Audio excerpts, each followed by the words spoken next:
gën a gudd am xel gën a rafet am xel mooy ki nga xam ne dafa fekk la suñu borom ni moo gën a rëy mu dem moom diir lool ñoom dañ doon diir ngërëmu yàlla di ko diir lool moo tax sëriñ bi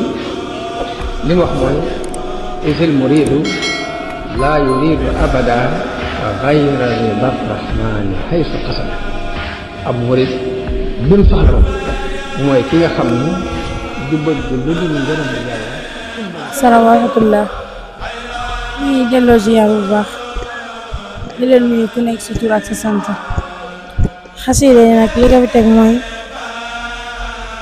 Maam Jaara yi ñoo ko bind ba pare nag mu doon àddiya joo xam ne dañ koy wecceeku buñ ko wecceekoo ba pare nag xaalis boobu noonu ba tey ci daara ji la jëmaat mais nag bu fekkee ne dañ cee bëgg te nekkul ci màggal bi boobu tamit numéro yi nekk ci téere bi boo ci wootee lu mel ni numéro Sëñ Xaban ak Sëñ Jiili mën nga see jot waaye tamit am nañ yaakaar ne bu ñu ñëw Daaru Minam moom daayira xasida yi bu fekkee ne des na dañ koy indaale bu ndikkee ñu jaay ko fa ba keroog muy mat ku ci bëgg si waaw ñu weccee ko ci xasida yi ku ci bëgg si ñaari numéro yi ngay woote muy numéro Sëñ Jiili ak Sëñ Xaban.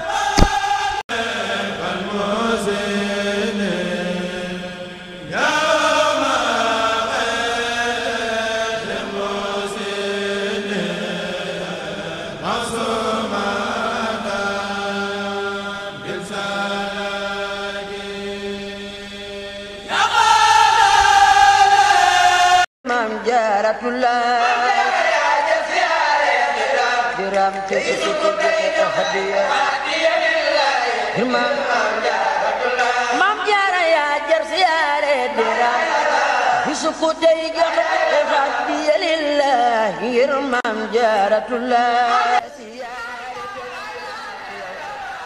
yaa ngiru yaa ngi sun cër yaa ngi lillahi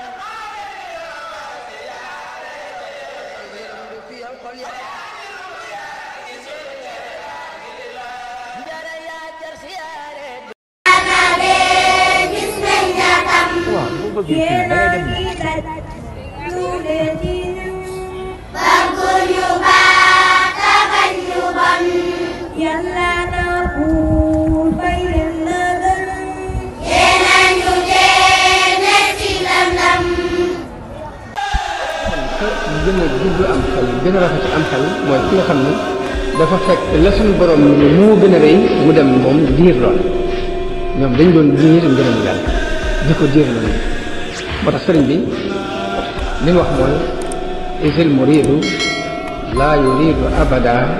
gayra rida rahmani haysu qasada ab murid bi mu soxla mooy ki nga xam ne